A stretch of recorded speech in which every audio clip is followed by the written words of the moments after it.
Okay, so last class so let us consider this particular example.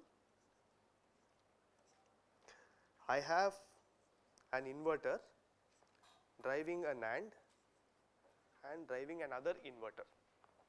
Okay, this is let us say 1x inverter, this is let us say 64x, some larger inverter.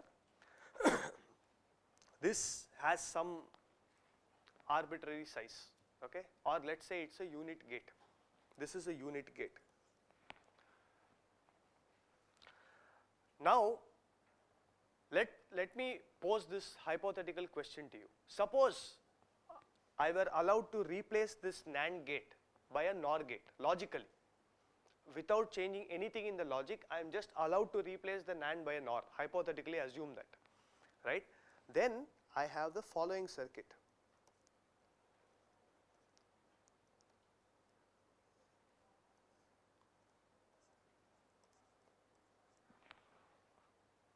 Okay, this is 164. What the size of the NOR is, I will not tell you yet. Okay. Now I want to ask you a question: is a NOR gate better or a NAND gate better in terms of delay? Assuming logic functionality is unaltered in both cases. Purely from a delay perspective, is a NAND better or a NOR better? Which one is better? Why? Huh?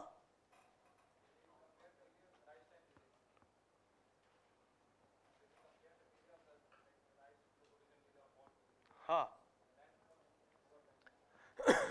Correct. But the problem there is, I mean, that seems like a first correct intuitive step to the answer. But the problem is, I cannot even answer this question meaningfully unless I normalize the input capacitance of both these gates. Why? Because the delay of this path is determined by delay of 3 gates, right? Determined by delay of this inverter, by this guy, or let us say I am looking at delay only from here to here. The last one is just a load, let us assume. Then it is determined by delay of 2 gates. One is delay of the inverter and then the delay of my device under the test, which is either NOR or NAND. Correct? Now delay of the inverter depends on what load capacitance that inverter is seeing. We just derived the whole expression, we derived. There is a load component to the delay and there is a parasitic component to the delay. Now in order to compare these two, I have to first say that this input capacitance offered by this NAND gate, so let me call it as C in, and this input capacitance should be the same. Only then the delay of this inverter and this inverter will be the same.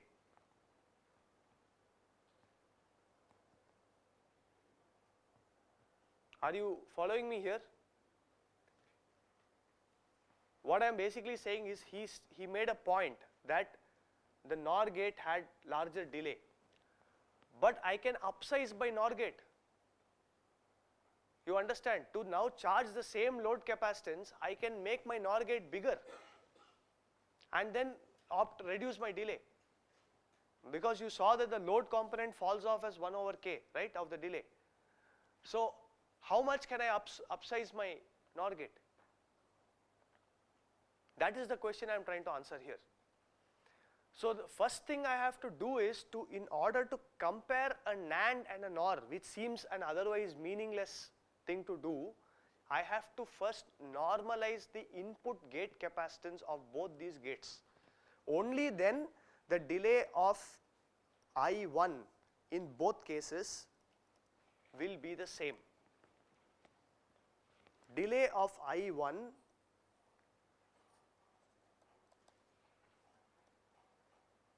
should be same, because path delay is delay of I1 plus delay of my DUT, which could be delay of NAND or delay of NOR,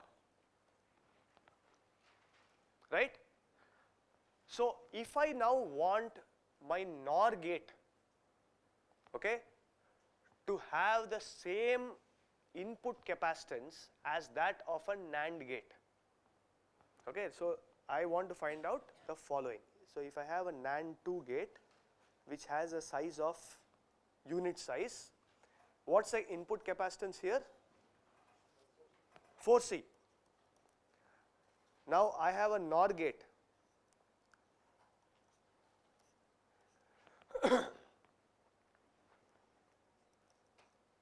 I am going to upsize this by a factor of alpha. What's the input capacitance of this NOR gate? Yeah? 5 alpha into C, because a NOR gate has transistor sizes 1144. So each input sees a capacitance of 5C, and if I upsize by a factor alpha, I will get 5 alpha C. Right? Now what is my aim? I want to make the input capacitance of these two gates the same. So I have to choose the alpha so that these two are the same. So therefore 5 alpha C should be equal to 4C. Therefore alpha should be 4 by 5.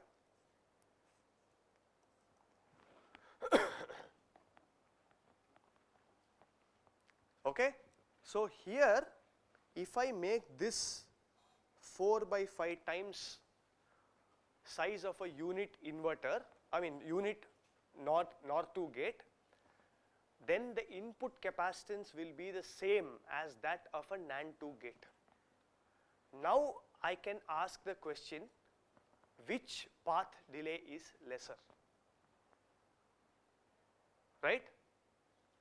I can now ask that question because I have made sure that the delay of the previous inverter is the same now.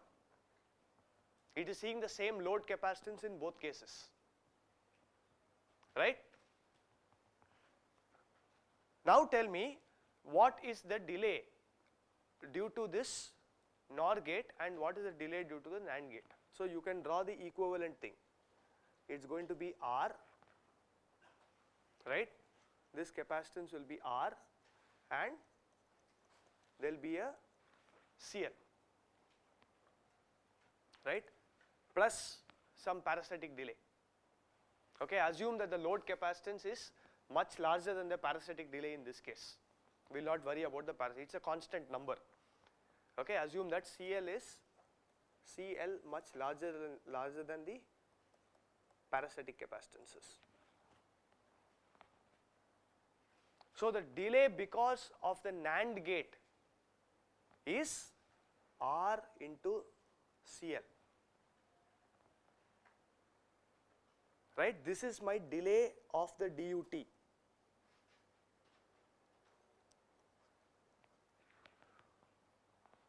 Similarly here, delay of my DUT for the NOR gate is what? It's not 5 by 4, it is resistance is, yeah, you are right, it will be 5 by 4 R because the size is, let us write that down explicitly, R by alpha, right, and alpha is 4 by 5 and therefore you will get 5 by 4 times R, and this has to drive my load capacitance, right, that 64x inverter, whatever it is. So this will be 5 by 4 R into CL. Now you compare these two expressions. Compare these two expressions. Obviously the NOR gate has 20% higher delay, right, or 25%, correct? 25% higher delay compared to the NAND circuit. What is this telling us? It's basically telling us that if I have to present the same gate capacitance to my previous driver stage, then the NOR gate, whatever you do, will have a lesser drive strength on the resistance compared to a NAND gate.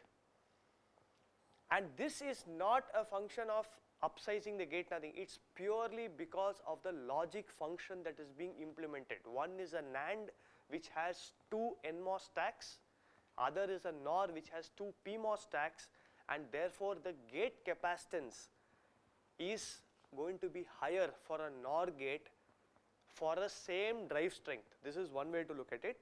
Or the other way to look at it, like I told you, is if I want to present the same gate capacitance to the previous stage, then the NOR will necessarily have lesser drive strength in the resistance.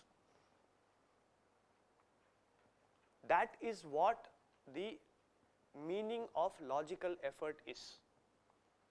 Purely because of what logic you are trying to implement, you pay a penalty in terms of how much capacitance you will offer in order to obtain a certain resistance at the output. I cannot do both. What I mean is, if you take a NOR and say, okay, I will upsize the NOR and then reduce my delay to charge CL, right? I could. The other option, right, for example here, I will say, okay, let me not do it this way. I will keep my unit NOR gate as it is, right? In which case, the delay to charge CL will just be R and CL, right? If I used a unit NOR, alpha equal to 1. But if you did that, then the capacitance that it offers to the previous gate will be 5C, whereas the NAND offered only 4C. So there is a trade-off in how much capacitance you can offer to the previous gate to how much drive strength I can get to charge a given load capacitance. This trade-off is captured by what is known as the logical effort. The inverter, because it has no stack, no NMOS, no PMOS stack, has the best logical effort of 1, defined to be 1. Okay? Any other gate, the moment you implement any logic, there is bound to be some sort of a logic stack, which means your capacitance goes up because you have already upsized the gate a little bit, right, by a factor of 2 or 3 or whatever it is, in order to normalize the resistance. That is what logical effort is all about. So if I give you 2 gates and say logical effort of gate A is less than logical effort of gate B, then it means that it is better to use gate A than gate B, because I can get the same drive strength by presenting a lower gate capacitance to the previous guy using gate A than gate B. Okay? Any questions? Yes.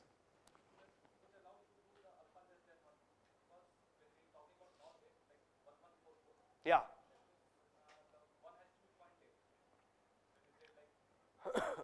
Okay. No, I understand. So don't go into that. Okay, in that case, what I will do is I will not compare it with a unit NAND and a unit NOR. I will say you upsize the NAND also by 20x, and then this you compare accordingly. Then no problem. So don't worry about that aspect right now. Right? So let's assume that those widths are allowed. I am just trying to give you an intuitive picture of what logical effort is. All I am trying to say is you cannot achieve higher drive strength by upsizing the gate without resulting in higher input gate capacitance to the previous stage. Your delay will get affected either to itself, its own delay will get affected, or the previous guy's delay will get affected. This is the idea behind logical effort. So in fact, that's the reason why we have made it as why we express the delay as output load capacitance by input load capacitance. Fix that input load capacitance and then write it in terms of the topology of the gate.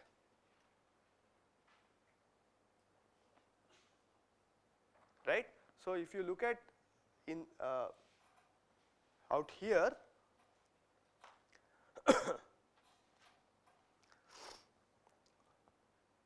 I can write down the delay in both paths. Let me do that actually, right?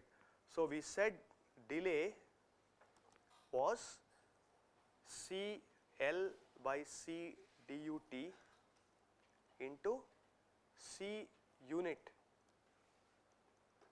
by C inverter, right, plus some parasitic delay. In path 1 I had it like this. So delay of inverter I1 by the same formula out here is output load capacitance, right, that is C NAND, right, by this is a 1x inverter, C 1x thing into C unit inverter by inverter, that's the same capacitance basically, right, plus something. Similarly, the NAND delay will be, I have an inverter here which is 64x, right, C inverter 64x by C NAND into C unit by C inverter plus the parasitic delay. On the other hand, if when I took the second path,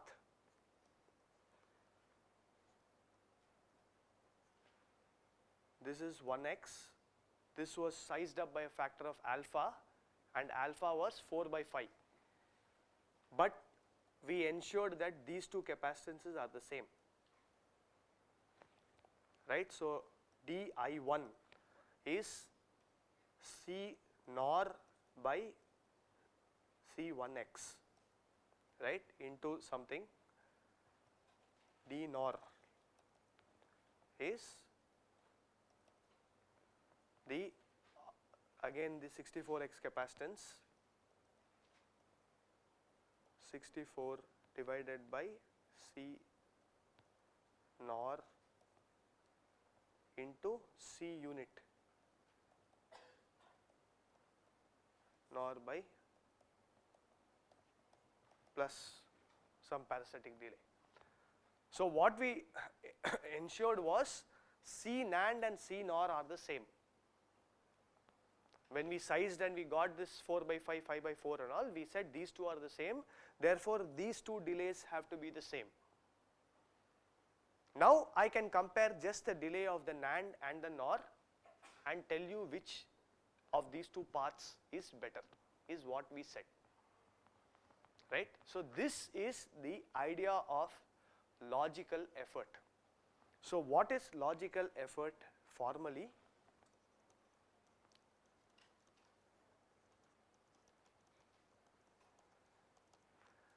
It's called G, the variable is G. It's basically ratio of gate cap of the gate, right, or the DUT, device under test, to gate cap of a static CMOS inverter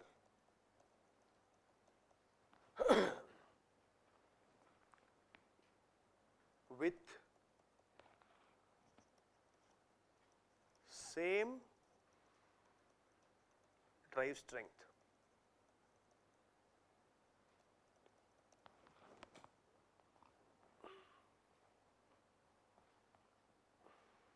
right? This term in the delay I am calling as G, logical effort.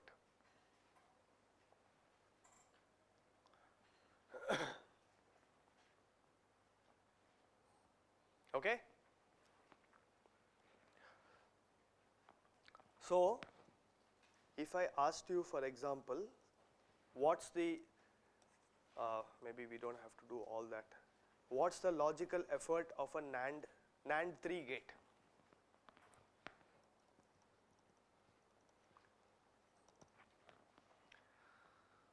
NAND 3 gate, what is the input capacitance? Huh? 5, right? PMOS is, all of them are 2, each NMOS, because there are 3 NMOS on the stack, each NMOS will be 3. So net capacitance will be 5C. Okay? And I am now going to compare it with an inverter of the same drive strength. Remember, what is the inverter's capacitance? Yeah? Huh? Sorry? 3C. Therefore, logical effort is 5 by 3. Okay, if I have a NOR 3 now, what's the input capacitance? What are the sizes for NOR 3 first of all?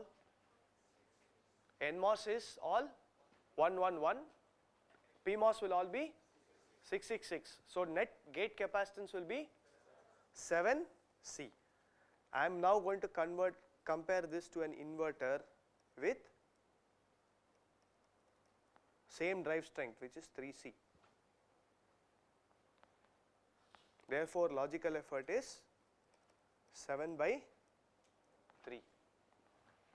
So clearly, as you can see, more transistors you add to the stack, in order to get the same resistance, we already started upsizing those transistors. The net pull down resistance, we wanted to make it R.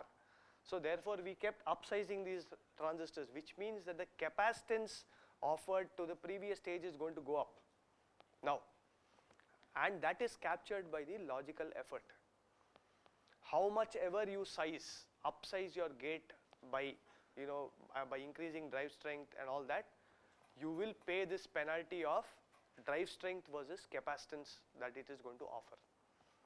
So now let me ask you this question. Suppose I have a NAND 2 which has a drive strength of 20. That means what's the input gate capacitance? 20 into 80C, right? What's the logical effort of this NAND gate? Yeah? Same thing, because you have to underline this part of the definition. Compared to a static CMOS inverter with same drive strength. So if I want to compare this with an inverter with same drive strength, the inverter should also be stronger by the same factor, right? So therefore, I will make this stronger by 20x, and you will get a capacitance of how much? 60C, and therefore G will always be 4 by 3 for a NAND 2 gate with whatever drive strength. And that's understandable because it's called logical effort, which means it depends only on the logic that is being implemented by that particular gate. Clear? This may take some time.